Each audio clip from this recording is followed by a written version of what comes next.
s'il n'y accède pas, à exiger le retour à la Constitution de 92.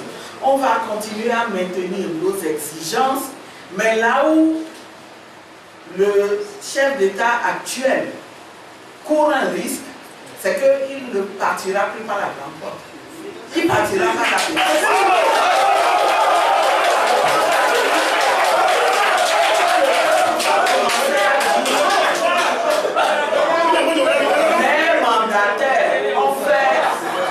Efforts, ils se sont montrés souples, ils vous ont laissé une voie de sortie honorable, mais vous avez refusé. Le peuple va dire maintenant, ok, on ne veut plus rien entendre, on reste dans la rue jusqu'à ce qu'il parte.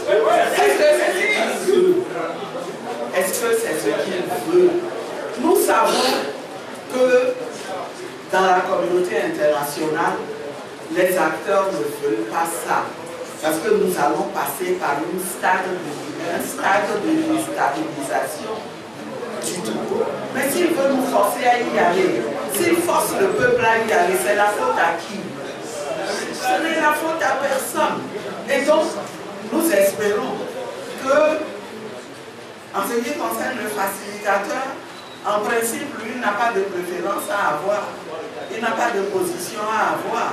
Son rôle, c'est de faire en sorte que les choses se déroulent bien. Mais nous espérons qu'il a bien vu. Il a bien vu que nous nous sommes montrés raisonnables, que nous avons fait des efforts, mais qu'à ce jour, le régime n'en a fait aucun. Et c'est là où je réponds à la question qui veut que nous précisions les concessions que le régime a eu à faire. Selon vous, qu'est-ce qu'ils ont eu à faire comme concession? Aucune. Aucune concession. Les mesures d'apaisement, vous direz, mais non, ça n'a rien à voir avec les revendications de fond du régime, du peuple que nous portons.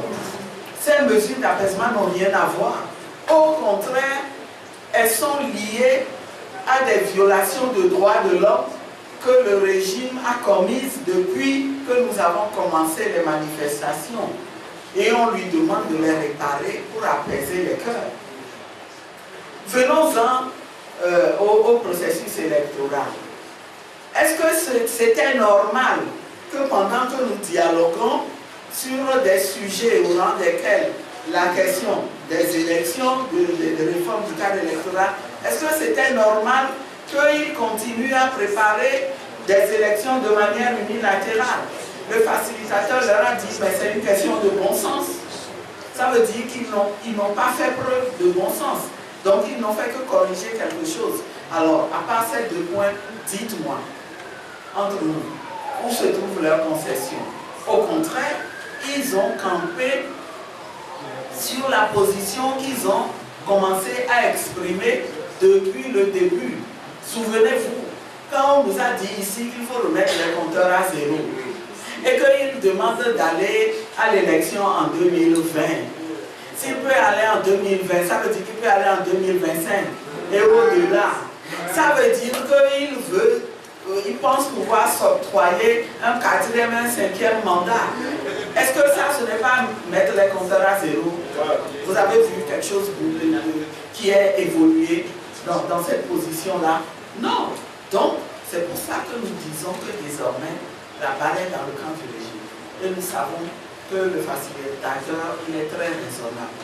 Nous pouvons légitimement penser que, à ce jour, il ne peut faire aucune pression sur, on a insisté aucune pression sur nous, tant qu'il n'a pas réussi à obtenir du régime et qu'il voulu avoir lui-même la concession. Donnez-moi. Tant que le régime n'aura pas fait monter à ce que les bonnes volontés pour résoudre le problème que vous avez en charge. Et il a même ajouté, il y a beaucoup de choses qu'on a fait, je vais parler de ça. Merci. Nous avons eu vent de l'enlèvement d'un imam à Kara, mais nous n'avons pas encore pu confirmer à ce jour. Nous allons continuer nos enquêtes et si nous en avons, si jamais nous en avons la confirmation, c'est quelque chose que nous